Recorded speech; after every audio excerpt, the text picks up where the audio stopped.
Assalamualaikum warahmatullahi wabarakatuh. Salam dan bahagia. Program Sapa Wargi PGRI Kabupaten Bogor kembali hadir.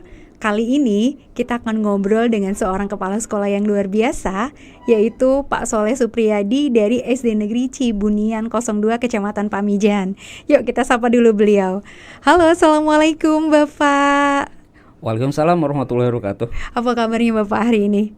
Alhamdulillah baik, Bu. Baik, terima kasih ya Pak sudah berkenan hadir di podcast PGRI dalam program Sapa Wargi PGRI Kabupaten Bogor. Pak, sengaja nih Pak ya, kita ngundang Bapak. Betul. Ini karena kita obrolan kita kali ini berhubungan dengan iklim pendidikan dan pendidikan iklim. Jadi pengen ngobrolin tentang sekolahnya Bapak nih yang katanya adiwiyata dan udah mulai masuk ke level nasional gitu. Ya, terima kasih. Bisa diralat ya. Kita belum nasional, baru prepare ke nasional saja. Oke. Iya, kemarin baru kita terima ininya untuk tingkat provinsi. Tapi Insya itu Allah, doa jadi ya Pak, doa baik. Iya. Insya Allah 2026 kita OTW ke nasional. Amin. Ya, nah, kita akan ngobrolin nih Pak tentang Siap. sekolah adiwiyata. Boleh nanya nggak Pak, awal ketika ditempatkan di sekolah ini pada tahun berapa Pak? Oke, terima kasih Bu Titik yang saya hormati. Ya, suatu kebanggaan saya bisa diundang ke tempat ini gitu. Karena bagi saya ini adalah suatu penghormatan yang tidak bisa digambarkan seperti itu. Saking ininya. Oke, saya sedikit bercerita ke belakang gitu ya. Di tahun 2017, tepatnya 14 Februari 2017 saya datang dan ditugaskan di SD Cibunian 02 dalam keadaan memang kondisi sekolah yang dalam tanda kutip moal pibetahan. Apa itu Pak, moal pibetahan? Bisa dijelasin kan nih Pak? Ya, oke.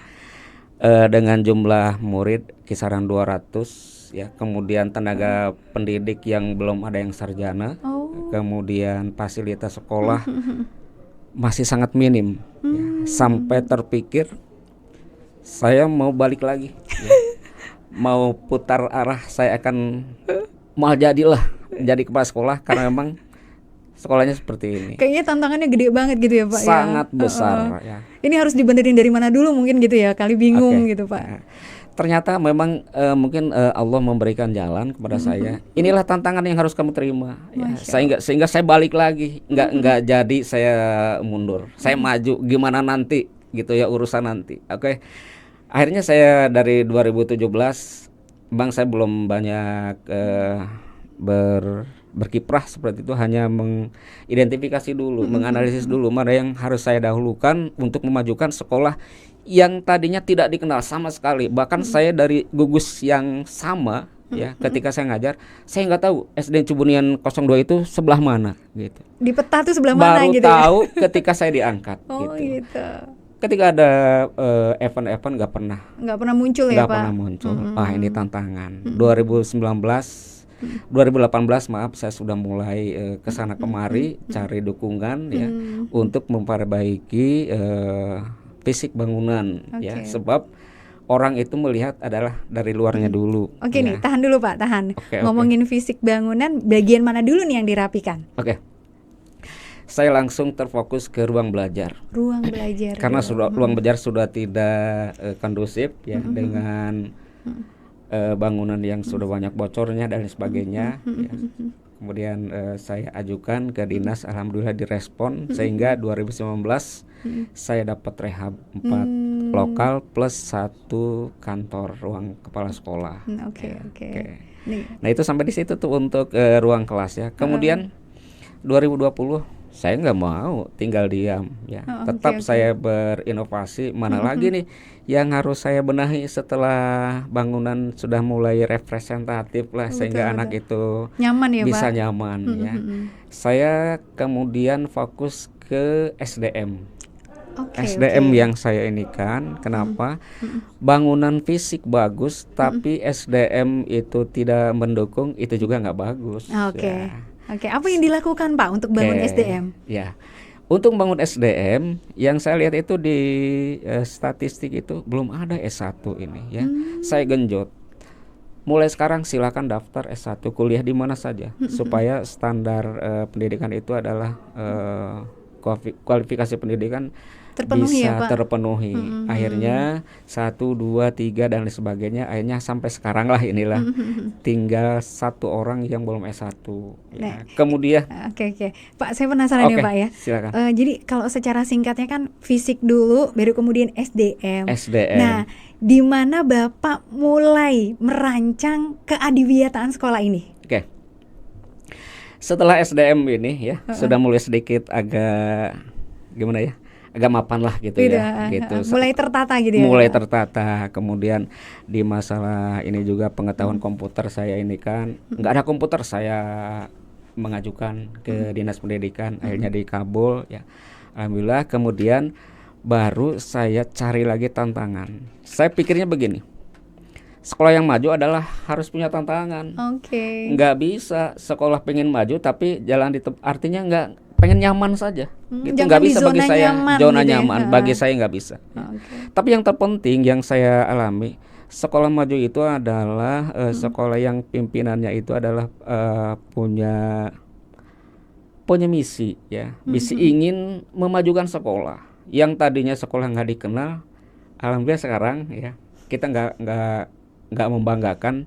Nggak tahu sih tanggapan orang lain, tapi tanggapan saya pribadi selaku pimpinan di SDN Ciboning 02 sudah meningkat. Mungkin kalau dipersentasekan ya mungkin 95 atau 99. Oke, apa yang menjadi daya tarik saat ini gitu di sekolah yang Bapak pimpin? Ya. Kita tadi masih bicara di Adiwiyata ya. Betul, tapi ini ada kita berbarengan kan, ya. Kita berbarengan. Kita satu waktu adalah berjalan berbarengan antara Adiwiyata, kemudian sekolah penggerak ya. Kemudian kegiatan ekskul LKBB ya, lomba keterampilan baris berbaris. Alhamdulillah kami dengan keterbatasan sarana prasarana, tapi kita ingin dikenal gitu. Alhamdulillah dengan tekad guru-guru yang sangat saya banggakan ya, yang sangat luar biasa. Alhamdulillah pengalaman kami di LKBB itu mungkin untuk provinsi yang ada di untuk kabupaten yang ada di Provinsi Jawa Barat mungkin sudah 50% ke atas sudah kami kunjungi. Masya Allah. Ya, mulai dari Keren. Bandung, Karawang, Bekasi, Depok, Tangerang, Subang, Sukabumi Kota, Sukabumi Kabupaten, apalagi Kabupaten Bogor, Kota Madia sudah kami jelajahi dengan hasil yang tidak mengecewakan. Wow. Bahkan ruangan kantor saya itu sempit. Sekarang lebih sempit karena ditempati oleh piala-piala yang sangat tinggi-tinggi. Nah ini saya luar biasa ya, ini. Satu kebanggaan bagi saya. Gitu. Nggak tahu sih bagi di mata orang lain. Saya nggak mau permasalahkan pandangan orang lain. Yang penting yang saya rasakan sendiri, saya bisa membawa nama SDN Ciboning 02 bisa dikenal ya, Pak. Dikenal. Yang tadinya kata pepatah Ciboning 2 mah dina tage eueuh. Karena memang seperti itulah gitu. Nggak ada tanda-tanda kehidupan awalnya seperti itu ya. Tapi dengan modal tekad. Tapi saya tidak berbangga istilahnya menyombongkan diri ya. Semua bukan hanya kepala sekolah. Yang paling mendasar adalah kolaborasi dari kepala sekolah dengan guru, dengan anggota masyarakat sekitar. Tunggu, orang Pak. Tua. Ini saya Betul. Tertarik nih Pak. Ya. Ada tertarik sedikit nih ketika Bapak ngomong tentang kolaborasi. Ya. Kan ada 3 faktor ya. Kepala sekolah, guru, dan juga masyarakat. Betul. Tipsnya apa nih Pak? Bagi saya nih ya, ya dalam notabene orang kampung ya, saya lebih mengedepankan adalah pendekatan gitu ya, pendekatan masyarakat. Contohnya begini, ketika di lingkungan sekolah ada kegiatan ya, ketika ada kegiatan pengajian ya, ada kegiatan misalnya peringatan apa, saya berusaha untuk menghadiri, apalagi ya, apalagi diundang, tidak diundang pun saya akan menyempatkan diri. Walaupun tidak diberi panggung ya. Dengan datangnya kita ke warga, sehingga warga itu merasa dihargai ya, merasa diaku gitu oleh sekolah. Nah, itu awalnya seperti itu. Tapi yang lebih penting lagi adalah tadi yang saya sudah katakan, faktor komite itu nggak bisa dianggap enteng. Betul, Ya, betul. sebab komite itu adalah merupakan wakil dari orang tua. Gitu. Jadi komite itu adalah jembatan bagi kami untuk mendekati mereka seperti itu. Yang tadinya mereka kurang respon dengan kegiatan Paskibra atau LKBB karena memang memerlukan biaya yang tidak sedikit. Tetapi karena kita bisa memotivasi, bisa memberikan arahan, sehingga wali murid itu justru yang berbalik. Justru mereka yang menantang saya. Pak, kapan lagi kita lomba ke daerah mana lagi? Ayo, siap asal ibu-ibu, bapak-bapak siap untuk mendukungnya. Siap Pak, saya siapkan mobil, saya siapkan konsumsi, sampai sebegitunya Bu. Sehingga saya selaku kepala sekolah, wah ini yang saya cari. Ini yang ditunggu ya Pak. Ini yang saya tunggu seperti ini. Alhamdulillah seperti itu. Keren. Berarti kata kuncinya adalah Bapak awalnya adalah menghargai ya. Menghargai masyarakat menjadi bagian dari keluarga sekolah. Betul. Ini keren banget ya Pak. Seperti itu. Gimana dengan gurunya Pak? Apa yang Bapak lakukan? Kok bisa sampai benar-benar buat dukungan ke kepala sekolah dan ke sekolah itu luar biasa gitu. Oke, ini sekarang antara kepala sekolah dan guru. Betul. Saya tidak membuat jarak dengan mereka. Saya tidak mau dikatakan atasan. Saya maunya dikatakan rekan kerja. Mitra ya Pak. Mitra kerja. Sehingga mereka itu welcome dengan saya. Nggak ada istilahnya. Saya takut, saya ini nggak ada. Nggak segan ya Pak. Nggak ada. Kita kadang-kadang makan sepiring berdua, misalnya Asik, seperti itu ya. Sekali ini. Artinya begini, ketika guru misalnya jajan gitu ya, jajan gorengan misal ini dekat di kampus seperti gitu yang ya. kecil saja, saya nyicipin berani gitu di piring mereka. Gitu. Berarti udah kayak anak, udah kayak ayah. Seperti itulah kurang lebih. Jadi nggak ada jarak ya, sehingga mereka juga nyaman seperti itu. Mungkin karena Bapak memang membawakan suasana kepemimpinan itu dalam suasana benar-benar real keluarga gitu ya Pak. Mayoritas seperti itu kan. Tapi kadang-kadang satu saat memang kita juga perlu agak sedikit strength gitu ya untuk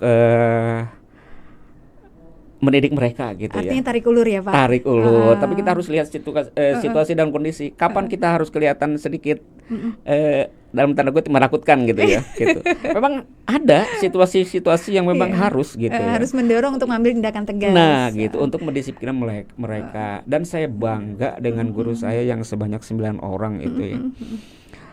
Mereka itu mungkin kalau dibilang patuh 100% mungkin itu terlalu ini ya. Tapi mendekati 100% menurut saya gitu ya. Dalam disiplin waktu dan sebagainya. Sebab bagi saya di sekolah itu yang penting diawali dengan disiplin waktu ya. Ketika guru itu datang ke sekolah sesuai dengan aturan yang ditetapkan pemerintah ya, itu sudah bagus dan itu terjadi di SD kami. Mereka tidak berani masuk ke sekolah itu di luar aturan yang ditetapkan oleh pemerintah gitu. Dan ada satu cerita yang sangat membuat saya meneteskan air mata. Boleh Pak, boleh. Sharing dong ya. Pak. Ada satu guru ya.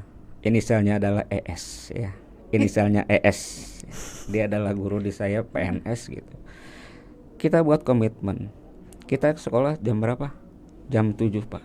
Oke, kita buat kesepakatan MOU dengan mereka.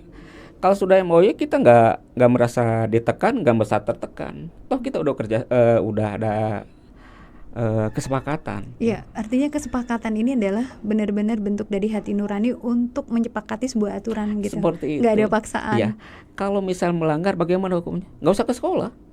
Kalau melanggar, itu berani? Itu mereka berani. Ya. Dan itu ditunjukkan. Jadi benar-benar memilih karena rasa malu tadi. Betul. Terlambat. Saya memilih untuk tidak ke sekolah. Saya pernah meneteskan air mata begini. Ketika upacara hari Senin, saya masih ingat ya.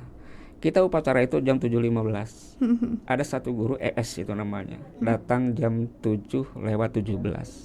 Cuma 2 menit ya bedanya? Cuma 2 menit. Dia dari rumah ke sekolah itu sekitar 30 menit. Jauh dari sekolah. Tapi komitmen dengan aturan ya. Saya sedang jadi pembina upacara ya hari Senin itu ya. Nggak tahu ada satu guru yang terlambat. Padahal gerbang terbuka. Sekolah saya nggak pernah yang namanya gerbang itu digembok. Nggak pernah sampai hari ini juga gitu. Kalau dia mau masuk saja. Tapi dia komitmen dengan kesepakatan tadi gitu. Dia balik lagi, Pak saya numpang selfie saja, izin absensi cantik ya, saya mau pulang lagi karena saya lambat 2 menit. Saya baru buka WA itu setelah beres upacara. Saya nangis gitu, saya nangis. Seperti ini, sampai seperti ini guru saya ini. Terkadang saya merasa apakah saya terlalu keras gitu ya. Terus terang saya udah hanya besoknya hari Selasa saya minta maaf ya, maaf Pak gini, bukan ini, Pak enggak salah Bapak, ini aturan, saya yang salah gitu ya. Kalau saya melanggar masuk saja katanya, toh gerbang nggak dikunci. Sampai pernah meneteskan air mata seperti itu.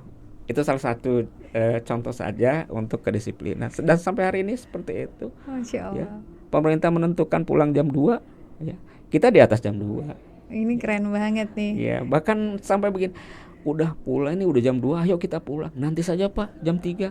Saya sebagai kepala sekolah juga malu akhirnya. Akhirnya saya juga nunggu sampai jam 3. Masya Allah. Gitu. Nanti jam 3 lagi, ayo kita pulang. Nanti aja pas bentar lagi. Sampai seperti itu gitu. Kenapa sih nggak pada mau pulang? Di rumah kan ada anak ya. Kalau di rumah mah jaga anak, bersihin rumah, bantu istri, bantu suami. Betah kene Pak, seperti itu. Sampai hari ini masih berjalan seperti itu. Pak, ini tadinya tuh kan awalnya ngobrol adiwiyata, tapi saya tuh dapat banyak ya dari obrolan ini. Ketika Bapak ngomongin tentang komitmen yang dibangun bersama guru-guru, dengan sedemikian rupa ini guru-guru tuh benar-benar menjalani itu ya, tanpa berat, dan benar-benar jalani pakai komitmen banget. Dan bikin sekolah senyaman itu sehingga mereka secinta itu untuk tetap stay di sekolah sampai dengan jam berakhir. Pak, ini keren banget. Saya seneng banget nih ngobrol sama Bapak, ngomongin kepemimpinan yang benar-benar nanti lahir dari hati. Pak, satu closing statement dari Bapak sebagai seorang pemimpin. Gimana caranya kita memimpin dari hati?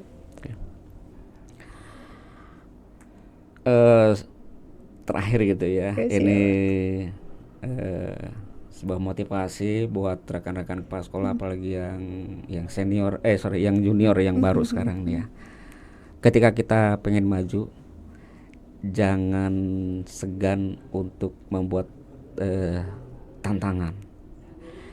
Salah kalau kita maju tanpa melewati tantangan dan rintangan, dan itu sudah saya lakukan ya, alhamdulillah ya, dengan komitmen bersama. Juga kita jangan egois sebagai kepala sekolah ya. Biasanya kalau egois, kita di depan diomongin baik, kadang-kadang di belakang diomongin kurang baik. Saya nggak menginginkan seperti itu. Jadi segala sesuatu dibangun dengan kerjasama, dengan kata mufakat ya, dengan konsolidasi yang maksimal, sehingga semuanya merasa tidak dirugikan, walaupun mereka mungkin merasa capek.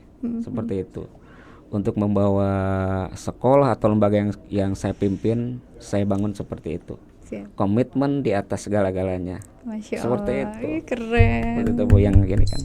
Pak, sehat terus ya Pak ya. Amin. Kita butuh sosok-sosok pemimpin yang benar-benar lahir dari hati, yang betul-betul membangun komitmen sehingga sekolahnya betul-betul muncul dari sekolah yang tiada dikenal menjadi sekolah yang dikenal. Amin. Sukses terus ya Pak ya. Amin. Terima sehat kasih doanya selalu. Ibu. Sama-sama. Bapak Ibu warga PGRI Kabupaten Bogor, tadi banyak banget ya obrolan dengan Pak Soleh itu yang sebenarnya bikin saya juga jadi merinding begitu. Ngomongin tentang komitmen, gimana membangun komitmen di sekolah yang tanpa ada nama, nggak dikenal di peta, muncul menjadi sekolah yang luar biasa. Terima kasih banyak obrolan ini, semoga menjadi insight dan inspirasi untuk kita semua bagaimana memimpin diri, memimpin orang banyak, dan juga memimpin ekosistem yang ada di sekitar kita. Pesan Pak Soleh, jangan takut tantangan, tapi mari menantang untuk hal-hal yang lebih baik. Terima kasih banyak, sampai jumpa di episode berikutnya. Salam Sapa Wargi PGRI Kabupaten Bogor.